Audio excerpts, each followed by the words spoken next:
Bonjour, ici votre technicien en réparation et maintenance chez Symbol Test Systems. Aujourd'hui, je vais vous démontrer comment préparer un cordon fibre optique avec une cleaveuse CT50 et un Focus Flex. Pour préparer ma fibre, j'ai besoin d'un CT50, une paire de ciseaux pour couper du Kevlar, un pot d'alcool isopropylique 99% ou plus, une dégaineuse à fibre, un pot de lingette jetable et un produit pour nettoyer une férule comme un One Click, un Real Clean. Mais moi, je vais utiliser une cassette OptiPop pour le nettoyage de férules SC ou autre type de férule similaire. Pour cette démonstration, j'ai choisi un cordon fibre optique usagé, une Pigtail en SCPC. Puisqu'on travaille avec un cordon usagé, je vais nettoyer la férule avec ma cassette OptiPop en appuyant sur le bouton qui expose le ruban de nettoyage et me permet de glisser la férule sur le ruban en appliquant une légère pression et en tournant le connecteur pour chasser le débris sur la férule. Comme vous voyez, je passe 4 à 5 fois ici, mais c'est simplement pour vous démontrer l'action. 1 à 2 passes est normalement suffisant. Avec ma férule propre, j'emploie mon Focus Flex pour visualiser l'état de la férule pour déterminer s'il existe toujours d'autres débris. Donc ici, je zoome la caméra pour vous montrer l'écran du Focus Flex qui a pris une photo de ma férule et montre la fibre à 125 microns. Et quelque part dans la portion noire, il existe le cœur de 9 microns, mais on ne le voit pas ici. Ce qui m'intéresse dans cette photo, par contre, sont les taches visibles près de la fibre sur la férule.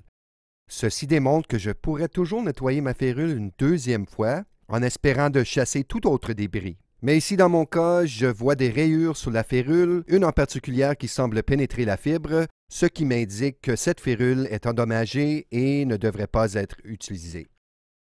J'ai donc choisi un autre cordon usagé et je teste avec le Focus Flex pour déterminer la qualité de la férule.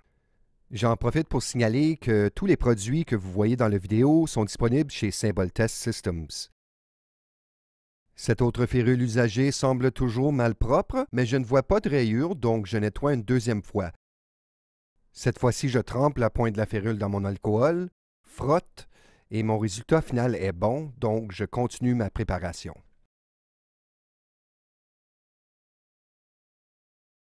Pour le dégainement, je commence par mesurer une longueur de 15 cm ou 6 pouces pour couper la gaine extérieure de 3 mm. J'utilise le premier trou et je dégaine pour exposer la gaine intermédiaire serrée de 900 microns. Un dégainement de 15 cm de la gaine extérieure n'est pas nécessaire si vous n'utilisez pas un manchon ou une sleeve standard de 60 mm lorsque vous sautez à l'étape de fusion. Avec la gaine extérieure coupée, je tourne les fibres de Kevlar et je coupe avec mes ciseaux. Maintenant, j'ai accès à la gaine serrée de 900 microns et en utilisant le deuxième trou de ma dégaineuse, j'enlève la gaine petit à petit afin de ne pas endommager la fibre.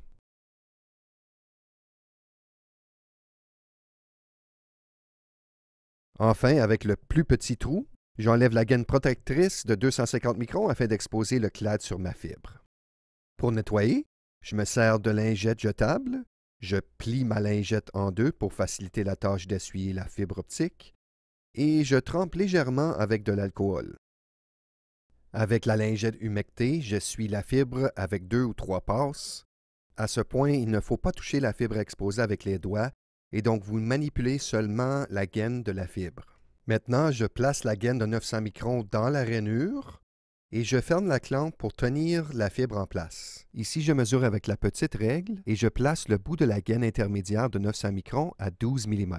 Consultez le manuel d'instruction de votre fusionneuse afin de mieux comprendre les mesures de cleave nécessaires pour les meilleurs résultats de fusion.